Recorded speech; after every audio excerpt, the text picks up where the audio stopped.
Sois béni au nom de Jésus.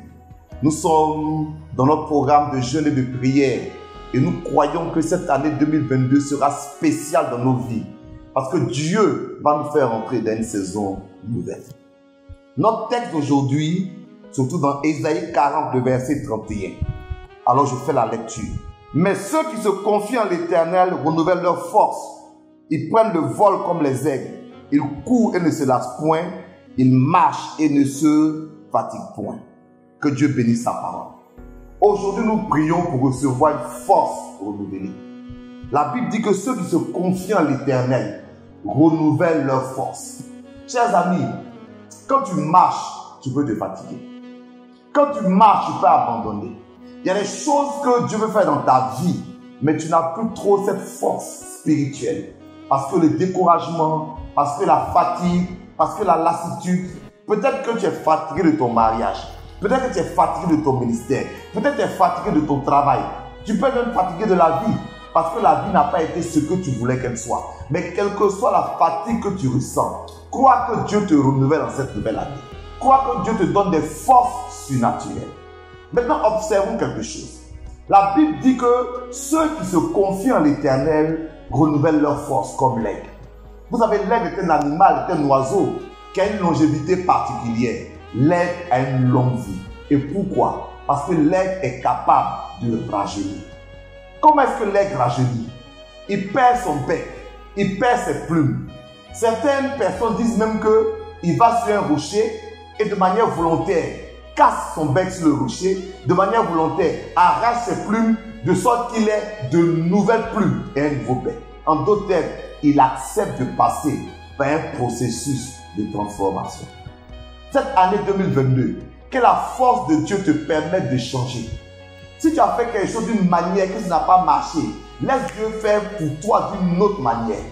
Oui, mon frère, oui, ma soeur. Laisse Dieu bénir ton travail autrement, bénir ton mariage autrement, bénir tes finances autrement. Accepte que la force de Dieu te soit transmise pour que la manière dont tu faisais les choses soit transformée, soit corrigée, soit améliorée pour la gloire de Dieu.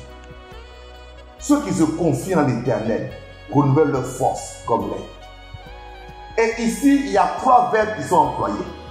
La Bible nous parle de marcher, la Bible nous parle de courir, mais la Bible nous parle aussi de voler. Marcher, ça prend du temps. Courir prend un peu moins de temps. Voler, c'est très rapide. Voler, c'est très rapide. Qu'en 2022, Dieu te permette de ne plus marcher, même de ne plus courir, mais que Dieu te permette de voler vers ta destinée, voler vers ta bénédiction. Mais pour ça, tu as besoin de la force de Dieu qui va t'aider à changer. Que Dieu te bénisse. Nous prions pour ces 3 sujets. Tu vas dire, Seigneur, donne-moi de ne pas abandonner, mais plutôt de me tourner vers toi quand je suis découragé, afin que tu renouvelles mes forces. Demande à Dieu de ne jamais abandonner. N'abandonne pas les projets de Dieu, n'abandonne pas la foi, n'abandonne pas ton espérance. Aie confiance en Dieu. Deuxième sujet. Deuxième sujet. Seigneur, donne-moi ta force, ton énergie. Alléluia. Il y a une force qui vient de Dieu. Il y a une énergie qui vient de Dieu. Cette force, que cette énergie te soit transmise. Pour que quelque chose en toi te fasse aller de l'avant. Même quand tu veux laisser tomber, cette force en toi te permet d'avancer. Troisième sujet. Seigneur, agis dans tous les domaines de ma vie. Là où je suis abattu, même où je suis limité, relève-moi pour ta gloire. Fortifie-moi. Peut-être que je suis limité humainement, mais que ta force en moi nous permette de dépasser mes limites. Que Dieu vous bénisse abondamment. À demain.